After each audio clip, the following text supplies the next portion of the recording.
Hi, I'm Z Chun. I am the creator showrunner of Gremlins, Secrets of the Mogwai. One of the things we talked about a lot when we were pitching the show is just how unique the tone of Gremlins is. It's funny, it's scary, but it's also very heartfelt.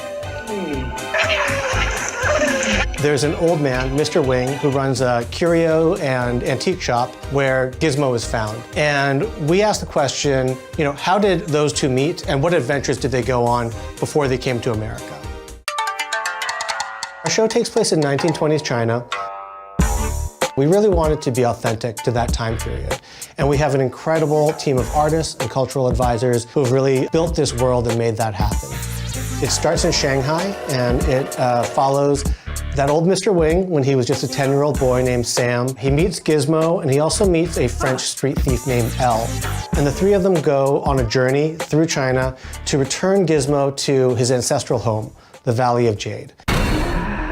We've got an incredible cast for the show. People like B.D. Wong, Ming-Na Wen, James Hong, people that I always wanted to work with, and there's also a bunch of incredible newcomers as well. Sorry, but even a drop of human saliva would dilute this medicine's effectiveness, so just to be safe. Yes, sir, boss. Soon we really will be working for you. Fong is an incredible mother, and she's very stern, but she's also extremely loving and very protective. Let go of our son! And yet at the same time, a little bossy, I have to say. Maybe, but I'm not taking any chances. I play Han, who is the dad on this show. Dad is actually very reserved about a lot of the hijinks that the rest of the members of the family get into, and has a way of falling into kind of these emergency situations and finding himself completely in disbelief.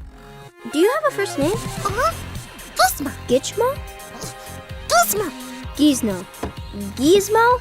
Gizmo, still to this day, has die-hard fans. I fell in love with the little fur baby. He's got a really big heart. He can't help but fall in love with the humans around him and try to protect them. I have a feeling there's going to be a resurgence of merchandising with Gizmo, and actually I want to have a new one. One of the fun things about going back to the beginning of this friendship is that we get to see the origin story of the Mogwai. And we're also going to delve into some of the mythology. There's the 3 rules. 1. Don't expose them to bright light. 2. You're not supposed to get a Mogwai wet. And 3, the most important, do not feed them after midnight. I think I am a Mogwai, actually. We'll also be expanding mythology with a 4th rule, which you'll have to tune in to see. Yeah, stupid magic. So one of the things that was really important to us was to make sure that it was a co-viewing show, something that the entire family can enjoy together. I want to watch it with my kids. I want to see their reaction. And I kind of want to relive it with them.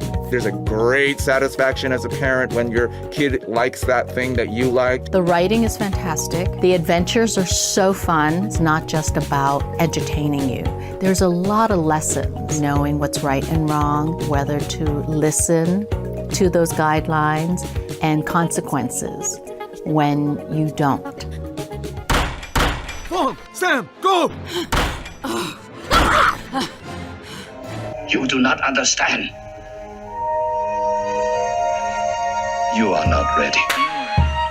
Growing up and seeing movies that had been set in China by Hollywood studios, I always hoped that there would be the opportunity to tell a story like this. Also, to crew up the show. The actors, people behind the camera. Even though it's a fantastical story, it's still really important to be as authentic to the characters and having them being voiced by Asian actors. I think it just lends itself to its authenticity. It is an important show, actually. I took the job because I felt strongly about the idea of Asian parents and their kids being represented in the media.